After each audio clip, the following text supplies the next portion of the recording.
रवि लामिछानेको मुद्दा किन राजनीतिक मुद्दा हो? यसमा अझै धेरै बहस हुन आवश्यक देख्छु म चाहिँ है। अब राजनीतिक मुद्दा कस्ता मुद्दा हुन्छन्? राजनीतिक मुद्दाहरू सरकारले आफू विरुद्ध चुनौती खडा गर्न सक्ने व्यक्ति, संगठन, संस्थाहरूलाई लगाउँछ। राजनीतिक मुद्दा है, त्यो चाहे राजनीतिक परिवर्तन गर्नलाई गरिएको होस् या सरकारलाई चुनौती, सरकारको शासकीय स्वरूप हैन, सरकारका काम कारबाहीहरूमा चुनौती खडा गर्ने चाहिँ व्यक्ति, संगठन, संस्थाहरूलाई सरकारले राजनीतिक मुद्दा लगाउँछ। जस्तो इतिहासमा हेर्नुभयो भने बीपी कोइरालालाई त्यो बेलाको सरकारले राजनीतिक मुद्दा लगाएको थियो, किनकि बीपी कोइराला सरकारको लागि चुनौती साबित हुनुभयो हैन। त्योभन्दा अगाडि शहीदहरूलाई हेर्नु न, दशरथ चन्द गङ्गालाल श्रेष्ठ हैन, धर्मभक्त माथेमा अनि शुक्रराज शास्त्री, तीहरूलाई त मुद्दा मात्रै लगाइएन, उहाँहरूलाई त त्यति बेलाको सरकारले गोली हानेरै मार्यो हैन। राणा सरकारले गोली हानेरै मार्यो। अब राणा सरकार गइसकेपछि आएका सरकारहरू पनि के त, उनीहरू त आफ्नो सत्ता त जोगाइराख्न चाहन्थे। उनीहरूको आफ्नो सत्ता सरकार जोगाउनलाई अनि त्यस विरुद्ध चाहिँ कुनै आवाज उठ्यो भने त्यो उठेका आवाजहरूलाई निस्तेज गर्नलाई त अरू के उपाय त? अरू त उपाय छैन। मार्दिउँ, मार्न पाइएन, जनताको विद्रोह हुन्छ, हत्या गर्न पाइएन, राणाकाल त गयो। अब अरू के त भन्दा झुट्टा मुद्दा लगाउने, झुट्टा मुद्दा लगाएर अनि जेल हाल्ने, जेल हालेर 10 वर्ष 15 वर्ष 20 वर्ष 30 वर्ष जेल हालिदिइसकेपछि त अब चाहिँ नि त्यो जुन युवा उमेर हो, बाहिर जनतामाझ गएर राजनीति गर्ने उमेर हो, त्यो जेलमै गएपछि अनि कसरी राजनीति गर्न सम्भव छ? सम्भव हुँदैन। त्यसकारण बीपी कोइरालालाई, गणेशमान सिंहलाई, प्रचण्ड बाबुरामहरू जस्तालाई अनि आएर अहिले रवि लामिछानेलाई सरकारले हालेको राजनीतिक मुद्दा हो। यो कुनै आर्थिक चलखेलको मुद्दा नै छैन, किनकि त्यहाँ प्रमाण नै छैन। अब रवि लामिछानेको मुद्दा त्यो बेलाको सरकारले किन हाल्यो भन्ने कुरामा पनि कसैलाई दुविधा छ? यदि दुविधा छ भने त्यसमा छलफल गरौँ।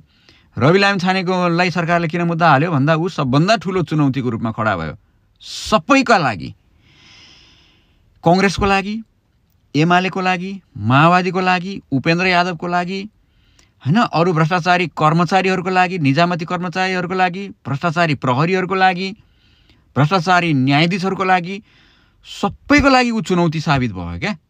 किनकि उसले सम्झौता गर्दैन, उसले टेर्दैन, कसैलाई मान्दैन। खास गरेर भ्रष्टहरूलाई जोगाउने कुरामा उसले मानेन। उसलाई कोसिस त गरियो, ओहो तपाईँलाई प्रधानमन्त्री दिन्छौँ, लौन आऊ मान्नुहोस्, मानेन। ओहो तपाईँलाई हामी छोडिदिन्छौँ, लौन घुँडा टेक्नुहोस्, टेकेन। ओहो तपाईँ सम्झौतामा आउनुहोस् न, आएन।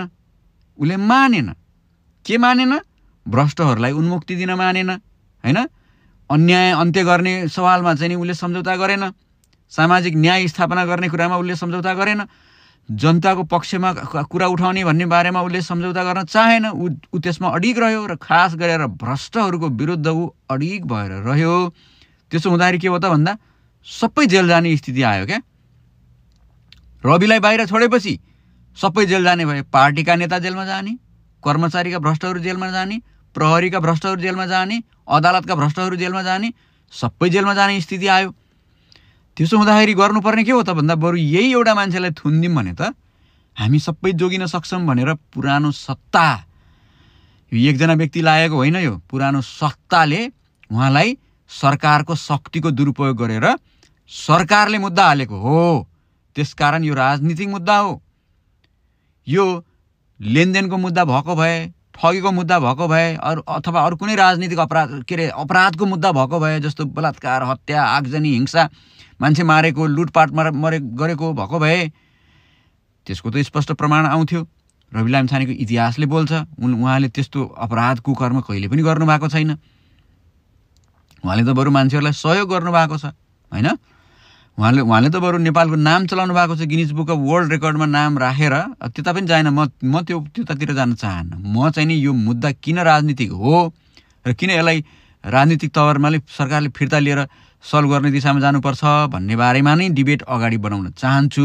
कृपया साथीहरू, मन परेहरूले यो चाहिँ सेयर गर्नुहोस्। मैले तपाईँहरूलाई मेरो भिडियोहरू सेयर गर्न भन्दिनँ भनेको पनि हुँदैन, मेरो त्यो उद्देश्य पनि होइन।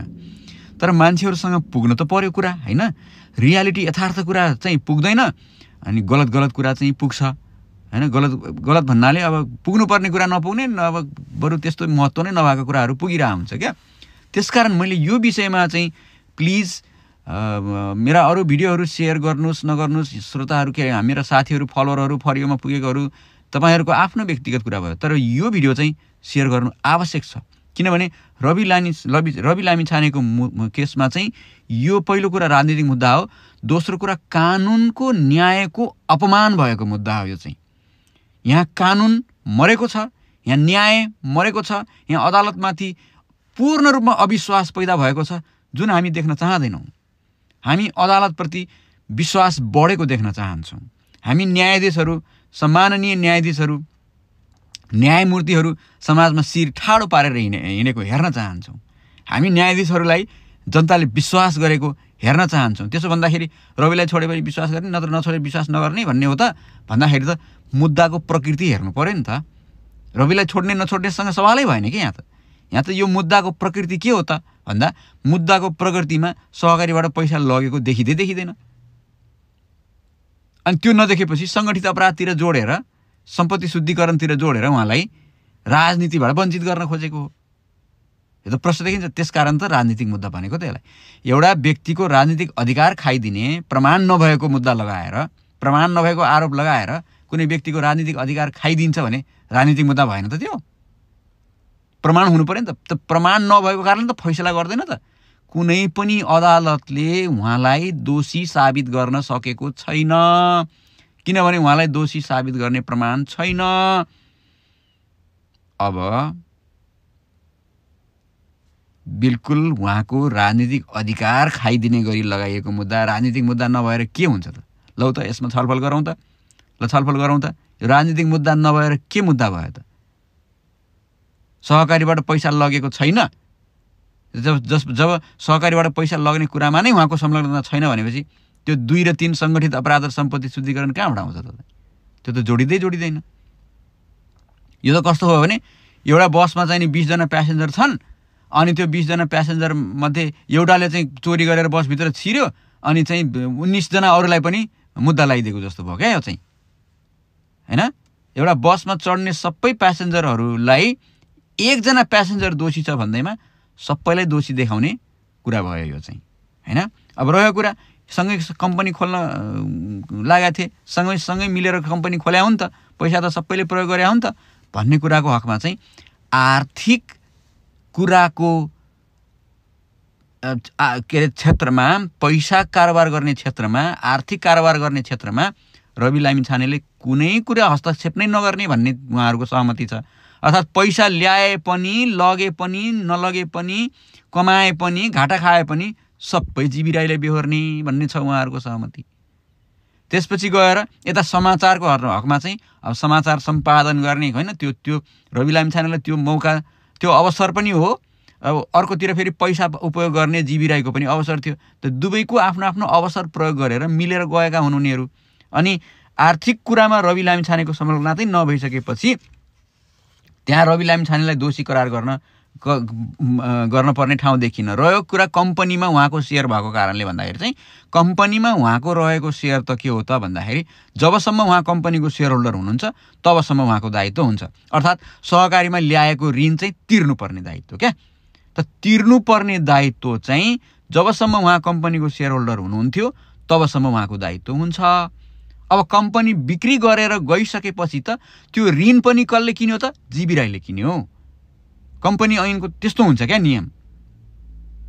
ऋण र धन सबै जीवी राईले किनिसक्नु हो। त्यसकारण रवि लामिछानेको यसमा कुनै संलग्नता नै देखिँदैन क्या। अब कहाँबाट सङ्गठित अपराध देख्छ? मिडिया खोल्यो भने सङ्गठित अपराध त सबै मिडियाहरूलाई सङ्गठित अपराध हाल्नु पर्यो त्यसो भए त। उनीहरूले ऋण ल्याएका छैनन् होला? सहकारी ठग्ने जीवी राई अनि फसाउने रवि लामिछाने। किन त भन्दा उहाँको राजनीतिक अधिकार खाइदिनलाई भएको छ क्या यो चाहिँ। उहाँलाई चुनावमा लड्न नदिने, उहाँलाई सरकारमा जान नदिने, उहाँको पार्टीलाई आक्रमण गर्ने। त्यसकारण यो राजनीतिक मुद्दालाई अहिलेको सरकारले फिर्ता गर्नुपर्छ पहिलो कुरा।